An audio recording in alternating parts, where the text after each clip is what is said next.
Today I will begin by asking you all a question. Do you all set goals for yourself? I'm sure your answer is going to be yes. Everyone sets goals. Now, what happens when, number one, your goals are frustrated, which means you do not reach the goals? And number two, when you do achieve the goals? Please keep the answers right here because we are going to need them while we are reading and trying to understand today's shlokas. So today we are going to take up 3 shlokas at a stretch because of the continuing theme 6.6, 6.7 and 6.8. Let me remind you, in this last part of the chapter 2, we are actually drawing to a close for the chapter 2, but here comes some of the most important conclusions that Arjun is being given to Krishna from Krishna. Now, Krishna is actually answering Arjun's question, if you recall, Kim Vrajet. How does a person with steady intelligence move about in this world? So Krishna is actually explaining how one would move about if one has steady intelligence. And here, when we talk about moving about, what is it that moves about? Now come to think of it, we actually operate in this material world with the help of this body, but as will come up in this chapter only, out of the entire body, the senses are considered to be superior because it is by the medium of these senses that we interact with the rest of the world. We have 5 knowledge acquiring senses, the Gyanendriya, and we have 5 working senses, that is the Karmendriya, and we have the mind, which is the king of senses. So, in other words, these are the entities through which we are actually interacting with the rest of the world.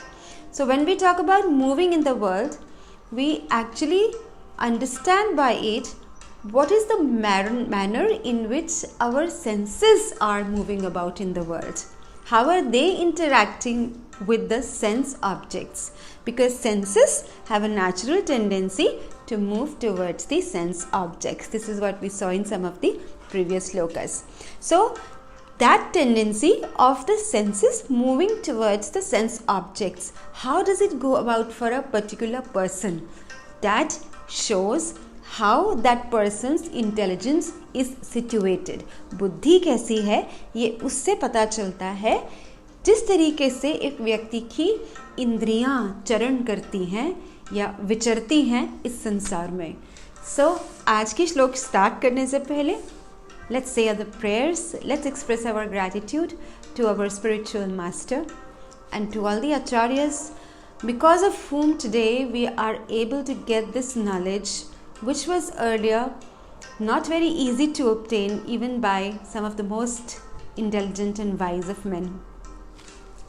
Om Ajnanatimirandhasya Jnananjan Shalakaya Chakshurunmilitam Yena Tasmai Shri Guruve Namaha.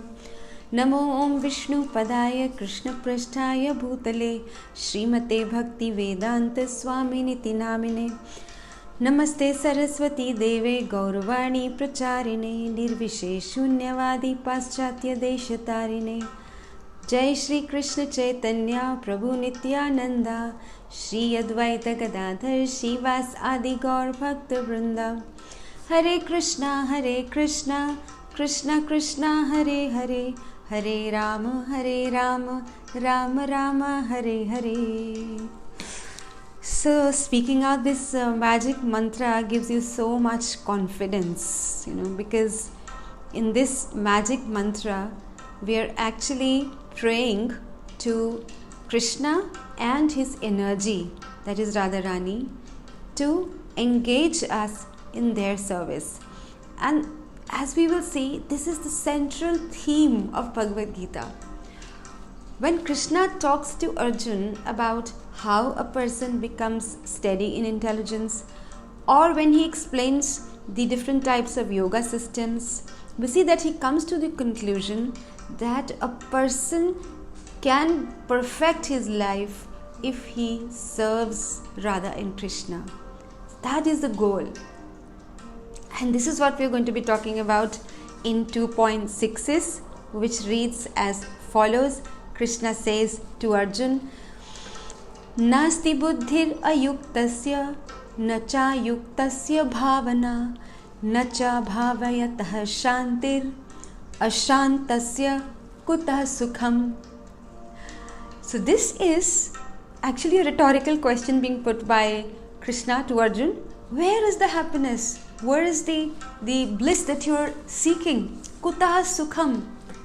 You're all seeking happiness. We are all seeking happiness. How can we get happiness? Unless we are peaceful.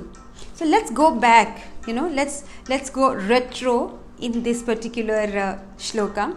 So Krishna is asking Arjun, how can you feel happy if you are not at peace?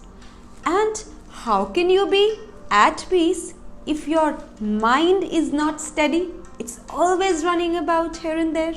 It's about one thing, sometimes running after one thing, sometimes the other thing, So till the time your mind is wandering at a fast pace here and there, how can you keep peaceful? And if your mind is not steady, how can your intelligence be steady?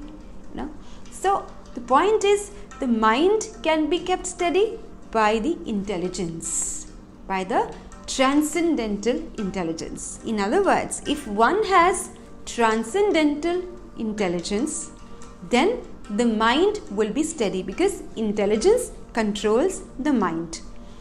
If the mind is peaceful and steady, then one feels at peace all the time. And if the mind is at peace, that is the time you experience the happiness, the bliss.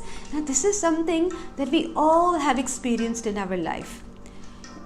At times when our mind is running here and there like a wild horse, we don't feel peaceful and we don't experience that bliss. We may experience certain highs which come as a result of the senses and the mind being able to achieve their short-term goals. Suppose I say I need to eat that chocolate, and anyhow I need to eat that chocolate which is available only in that particular store.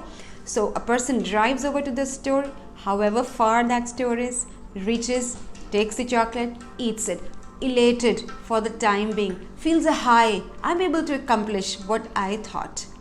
But this is where our initial question comes in relevance. What happens when we set our goals and we don't achieve them? If we don't achieve them, obviously we feel very frustrated. What if we achieve them? What happens then? We feel elated or we experience a high only for a very short duration of mind. Very, very short duration. And then what happens? Then again the mind is on to something else.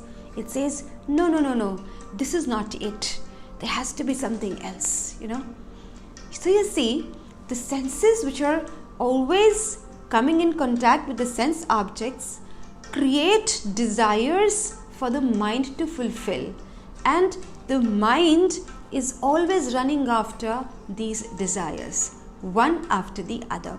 So that's what we do. We keep setting goals. We keep trying to achieve them. Even if we achieve them, we don't feel that happiness for a long period of time. It's a very short-lived happiness, very transient. And then again, we move on to something else.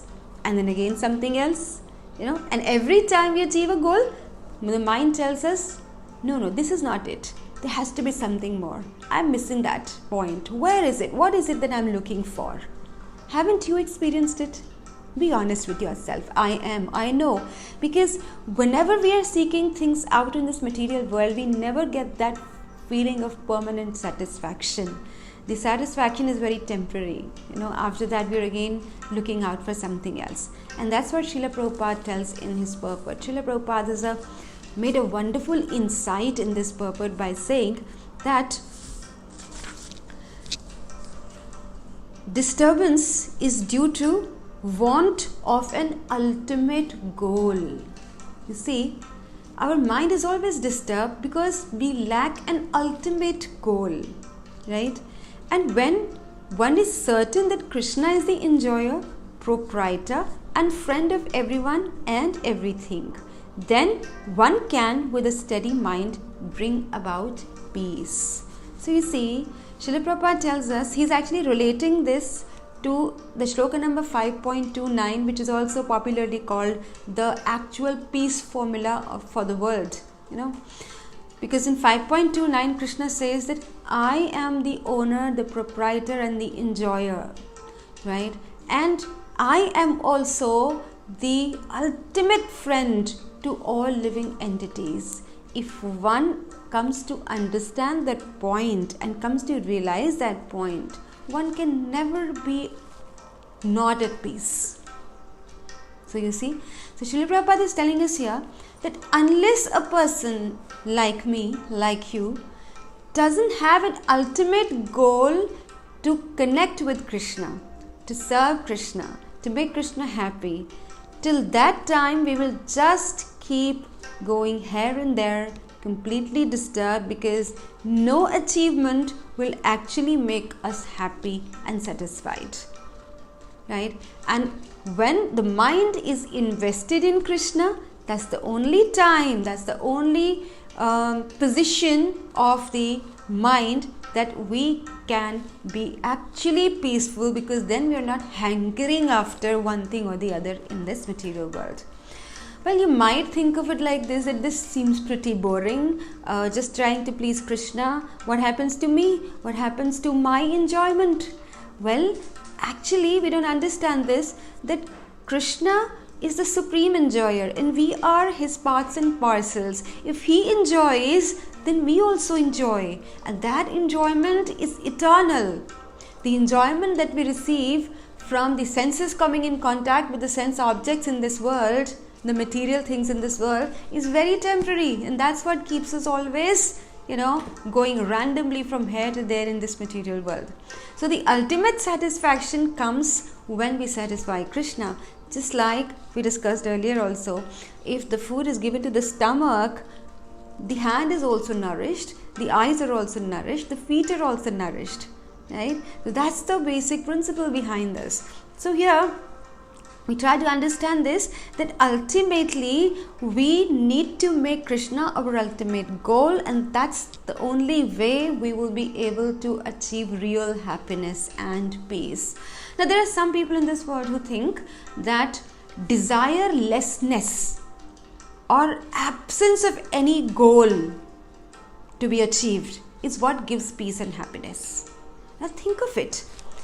How can that be possible? Because we are living entities, and a living entity or a soul by nature is very active. Just like a small child is very active, cannot sit still. So can we expect the senses or the jiva to become, absolutely desireless and just sit idle, do nothing? That's not possible. It's not possible for us to be desireless, as we discussed earlier also, right? It's just not possible. One may try to do it for a short period of time, but it doesn't last long. So the point is not to become desireless, but to shift our desire to making Krishna the goal of our life. That is when we get the real enjoyment, the real peace, the real happiness.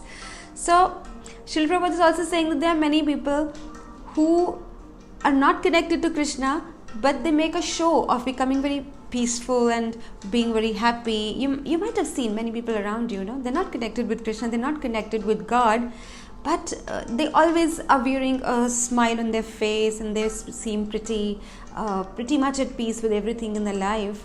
But that may be just a facade that they're wearing, a show, a veil that they're wearing on their face. They might be hundreds and thousands of desires raging inside their hearts, but they have just learned the art of hiding those desires, that turmoil in the heart, with the help of a veneer over their face. So don't be fooled. Actual happiness can never come unless one is connected to the Supreme, and that's a fact. Now the next Oh, there's a very beautiful line, the final line of the purport that Srila Prabhupada writes. Srila Prabhupada at times makes statements that almost sound like poetry. So he says that Krishna consciousness is a self-manifested peaceful condition which can be achieved only in relationship with Krishna. A self-manifested peaceful condition. So once one is in Krishna consciousness, the peace automatically manifests in that person. 2.67 reads, Indriyanam hi charatam yanmano anuvidhiyate tad asya harati pragyam vayurnavam ivam bhasi. Now Krishna is telling Arjun, what if one fails to make Krishna their goal? What if one is not in Krishna consciousness? What happens then? What's the situation? Now he says, as a strong wind sweeps away a boat on the water, even one of the roaming senses on which the mind focuses can carry away a man's intelligence. Oh, there goes the intelligence behind the storm. That's why the title of today's session is A Storm is Brewing. By not linking our consciousness, by not linking our mind with Krishna, we can always be sure that a storm is brewing somewhere. And even if we feel peaceful for the time being, mistake not, the storm will come most definitely. And this is what Krishna is telling to Arjun, that what happens is, even if one leaves one of the senses not engaged with Krishna, that one sense can actually pull away all the other senses and the mind behind them and the intelligence behind them. Which means one straying sense, one sense which is running after a sense object, what will happen? The mind runs after that sense. And if mind runs after that sense, then the intelligence also runs after the sense, after the mind and the sense. So where are we? No pragya pratishtita, no steady intelligence in this case. So one cannot achieve steady intelligence if one allows even one of the senses to remain astray. For example, for some people, they say, I can control everything else, but I'm just too fond of eating. I can't control my tongue. I just have to eat what I have to eat, But even one straying sense, even one sense that we cannot control can lead to downfall. Now this is somewhere, of course, Krishna is using that analogy of the boat. Just like a boat lying untethered, not tied, without an anchor, just resting on the water.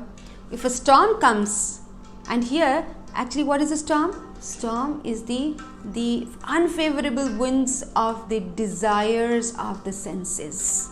When the senses want this, want that, that is the storm we are talking about.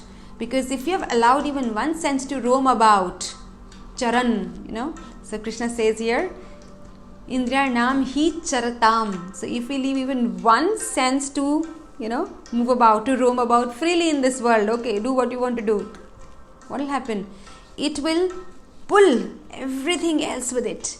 The mind, the intelligence, everything goes for a run, Just like, suppose if we have a rath or a chariot being pulled by 5 horses, and if we manage to control 4 of them, but one of them we let go, all right, you do what you want to do. We discussed this earlier also. The horses are tied with a special headgear in which the eyes are kept covered from the sides, so that they cannot see too much here or too much there, so that they can keep focused on the path they have to run, right? Why is that? Because the horses have a tendency to look at things here and there. You might find, a very fresh piece of carrot on somebody's cart. The horse may get tempted to leave the path and run towards that carrot, So this is the reason why the horses are kept focused on the path. So even if one horse is allowed to roam about freely, what will happen is that it will pull the entire rath or the chariot behind it with the The rest of the senses, the body, the mind, the intelligence, and of course, ultimately the poor soul is just, drawn behind it like anything. And this is beautifully illustrated in a story, actually a real happening, which is mentioned in our scriptures, of Shobari Muni. Shobari Muni was a very, very, I would say, strong ascetic, very, very amazing sage who had done years and years of tapasya and had a lot of control over his senses. And something, he was doing tapasya under the water in the Yamuna river, somewhere in the region of Vrindavan, Brajadham. So when he was doing that, he had control on almost all the other senses, but his eyes were open and were freely looking at things around himself. Now, what would one see underwater? What would one see means what can attract the eyes under the water. But he saw two fishes mating, and that was when he lost control of his austerities, and he decided that I also want to beget children, I also want a wife, with the result that he went to the King Mandhata, and he asked to marry his daughter. Now I think he had 50 or so daughters, all of them very beautiful. But the Shobari Muni had very ugly appearance because of doing tapasya under the water for so many years. How does your skin look if you hold your hand under the water even for a few minutes? It's all it all seems rotten and wrinkled. So he had a very ugly appearance. So King Mandhata looked at him, and he was of course humble enough not to say that to his face, but he said, okay, if you want to marry my daughter, but I have 50 of them, and I will allow any one of them who chooses you as her husband to marry you. So Shobari Muni understood that the king is trying to just make up, kind of allay me off, because he is too humble to say that I don't look good. So he said, all right, fine, if that's the problem. So what he did was he used all his siddhis, all the result of his tapasya, to make himself young and beautiful again, because the yogis can do that with the power of their tapasya. So he became a beautiful, handsome young man, and then said, all right, now let's see who wants to get married to me. And of course, all 50 of the girls agreed to marry him. As a result, he had 50 wives with whom he enjoyed for a long time, begetted many children. But after a while, he came to his senses and said, oh my God, what have I done? And all this time, I didn't even realize what I was doing. I spent thousands and thousands of years of tapasya's results for what? To marry and to get children? Oh my God. And he then regretted like anything, just because the eyes were allowed to roam about freely in this world. He had a fall down. The biggest lesson to be learned from this incident is that however strong we may feel we are in our willpower to control our senses, we should never be too sure of ourselves, because even one roaming sense can carry away our mind and our intelligence. And therefore, all the senses must be kept engaged in Krishna's service. The mind should be completely invested in Krishna's service. That's how we can be sure of being stable and in steady intelligence. 2.68 says, Tasmad yasya mahabaho nigrihitani sarvashah indriyani indriyarthebhyas tasya pragya pratishtita. So you will be called to be of steady intelligence, Arjun. O mighty armed Arjun, Mahabaho, one whose senses are restrained from their objects is certainly of steady intelligence. So Krishna is telling the measure of the strength. How do we measure somebody's strength? What is the test of being strong? having lots of muscles on the body, going to the gym every day, being able to do some weightlifting. So Krishna is telling Arjun that is not the measure of anybody's strength. The measure of strength is how much a person can restrict one's senses from the sense objects.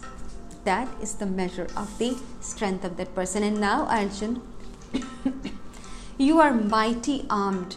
You have overcome so many enemies. Now this is one enemy I want you to overcome, and then I will truly understand that you are a strong man, that you are really a Mahabahu. You see, the way Krishna is addressing Arjun here is in the challenging spirit. He's throwing Arjun a challenge. Arjun, दुनिया को तो तुमने जीत लिया, दुश्मनों को भी जीत लिया, अपनी इंद्रियों को जीत के दिखाओ, अपने मन को जीत के दिखाओ, तो जानू. That is the challenge he's throwing. So Srila Prabhupada is saying that one can curb the forces of sense gratification only by means of Krishna consciousness. You see, one, by one's own endeavor, by one's own effort, can really not control one's senses for a long period of time. No, it's not possible. We've discussed this a number of times, like Vishwamitra, like Strawberry Muni. They were such strong men, they were sages, thousands of years of tapasya behind them, and still they couldn't control their senses by themselves. You see, it's a beautiful analogy that comes to my mind, that the yogis and the tapasvis are doing what a monkey baby does, you know. Have you seen a monkey carrying her baby? The monkey, when he's walking, the baby has, you know, the arms around the mother, it's tightly clinging to the mother. So as the mother is jumping from one wall to another, the baby just remains there. But there are times when accidents happen, and the baby, because of his weak muscles, you know, manages to lose his grip and falls down and meets with a bad fate. In fact, in childhood we read a story to that effect. There was a story that a mother's baby was, you know, clinging to the mother and just lost its grip on the mother's body and fell down and died. On the other hand, have you seen how a cat carries its baby? You know, the cat catches hold of the baby by the muscle of the neck, by the flesh on the back of the neck of the kitten, and very carefully, very gently carries the baby from one place to another, right? So in the first instance, it is the baby's effort. It all depends on the baby's effort. And if the effort slackens, there we go. In the second case, it is the mother which is carrying the baby. So in all this purpose, you know, Srila Prabhupada is explaining to us how trying to be a jnani, tapasvi is not that easy, you know, because however much effort we apply on us from our, you know, side, but we may fail. On the other hand, in bhakti yoga, in devotion to Krishna consciousness, the effort, of course, we do apply the effort. That's important, but ultimately it's Krishna who carries us all the time, you know. So our effort can never be enough to let us or to keep us from falling in this world. We do need help from Krishna all the time, and that's why Srila Prabhupada is explaining to us again and again to keep our senses and mind invested in Krishna, so that's the effort we make in investing our mind and senses in Krishna, and the rest Krishna does for us. He is the one who carries us in this world and out of this world to his own home, to our own home. So that's a beautiful set of shlokas. And the next time, let's see, I think we need 2 more sessions to complete chapter 2, which is the Gita Sar, the contents of the Gita summarized. If one manages to understand the Gita in a way, Gita is, you know, well under our, you know, understanding, well under our grip. But of course questions come up, and the rest of the Gita handles the questions which arise, the doubts that arise into our minds. So, all for today. That can we also take this challenge up that Krishna is throwing to Arjun? Control our senses, our mind, by investing it in Krishna. Let's meet in the next session. Till then, let's speak out the Hare Krishna Maha Mantra, which helps us to invest our mind and senses in Krishna. Hare Krishna, Krishna Krishna, Hare Hare, Hare Ram, Ram Ram, Hare Hare. The magic mantra for Kali Yuga. Don't miss out on this.